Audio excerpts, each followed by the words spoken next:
Мен Алматы жолаушылар көлігі және технологиялар колледжінің физика пәнінің оқытушысы Джакешева Гүлбахрамановна. Бүгінгі сабағымның тақырыбы трансформаторлар. Сабағымның мақсаты білім алушыларға трансформатор ұғымы, трансформатордың атқаратын қызметі, құрылысы, трансформатор коэффициенті туралы түсінік беріп, жүйелеп бекіту. Көптеген жағдайда бір ток көзден әртүрлі кернеуге арналған құралдарды қоректендіру қажет болады. Мысалы, қарапайым теледидарды 220 вольттық ток көзіне қосқан кезде, оның ішіндегі қыздыру шамдарына 6,3 вольт, транзисторларға 1-2 вольт, ал электронды сәулелендіру түтікшесіне 15 вольт кернеу беру қажет болады.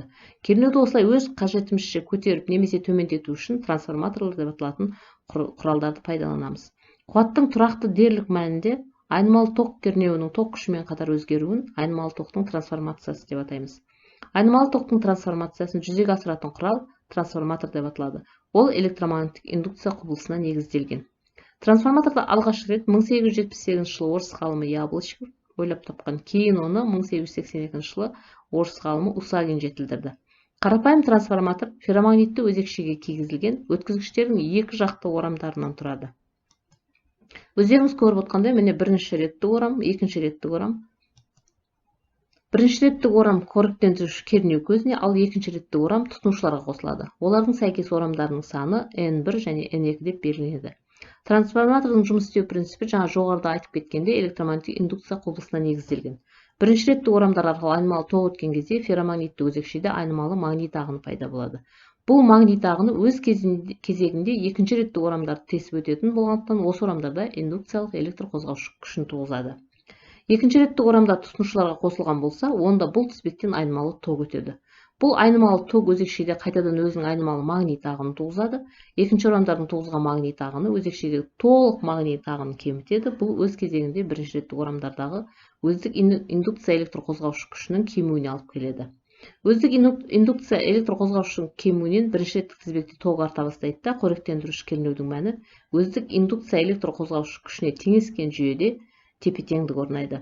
N1 ораманың N2 орамаға қатынасы трансформация коэффициенті деп аталады. Трансформация коэффициенті К бірден үлкен болғанда трансформатор төмендеткіш, ал бірден кіші болғанда трансформатор жоғарылатқыш болып табылады. Бірінші және екінші орамдардағы ток күші кернеу мен орам сандарының арасында мынандай байланыс бар, яғни энергияның сақталу заңына сәйкес. Трансформатордың жұмыс принципі. Яғни бірінші рет жаңа орама жүктемеге қосылады, екіншісі айнымалы ток көзіне жалғанады екен. Бүгінгі күннің жалпы трансформаторларының пайдалы әсер коэффициенті 97-98% болатын трансформаторлар жасауға мүмкіндік береді екен. Яғни трансформаторлардың электр энергиясын тасымалдауда рөлі өте ерекше. Электр энергиясын қашық аралықтарға тасымалдау күрделі ғылыми техникалық мәселе болып табылады. Бұл жердегі негізгі мәселе энергия шығынымен байланысты.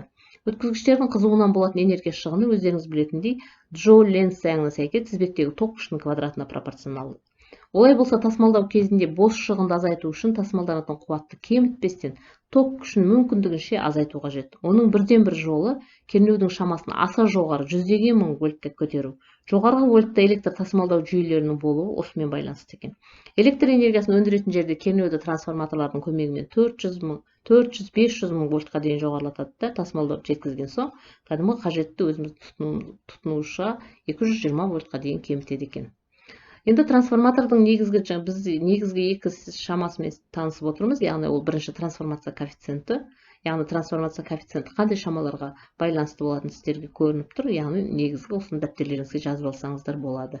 Трансформатордың пайдалы әсер коэффициенті, екіншісі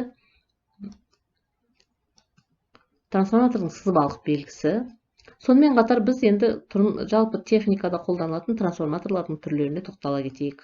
Бірінші электрлі трансформатор, бұл электр энергиясын алу және пайдалану үшін арналған электр желілерінде және электр қондырғыларында электр энергиясын айырбастауға арналған трансформатор. Екінші, кернеу трансформаторы. Кернеу көзі арқылы жұмыс істейтін трансформатор болып табылады. Әдетте қолдану жоғарғы вольтты тізбектерді төменге айналдыру. Кернеу трансформаторын қолдану жоғары кернеу тізбегіндегі қорғаныс тізбектерін және өлшеу тізбектерін оқшаулауға мүмкіндік береді. бөлгіш трансформаторлар. Бұл бастапқы орамасының екінші орамаларға электрлік түрде қосылмаған трансформаторлар, электр қуатын оқшаулау, трансформаторларды зақымданудан қорғау үшін қолданылатын трансформаторлар. Яғни жер бетіне тиетін тірі бөлшектер немесе өткізбейтін бөліктермен бірге электр желілерінің қауіпсіздігін жақсартуға арналған трансформаторлар екен. Енді сабағымызды аяқтай келе, яғни трансформатор не үшін қажет екен, яғни бекіту сұрақтарына жауап беріңіздер. Есеп шығарамыз 976, 979. Сонымен қатар үйге тапсырма трансформатор сөз жұмбағын құрастырамыз. Яблочко Усагин туралы реферат жазу, яғни олардың өмірі, қызметі туралы жазсаңыздар болады. Және параграф 2-10-ды оқып беру. Тақырыптың соңындағы бақылау сұрақтарына жауап беру. Зейін қойып тыңдағандарыңызға рахмет.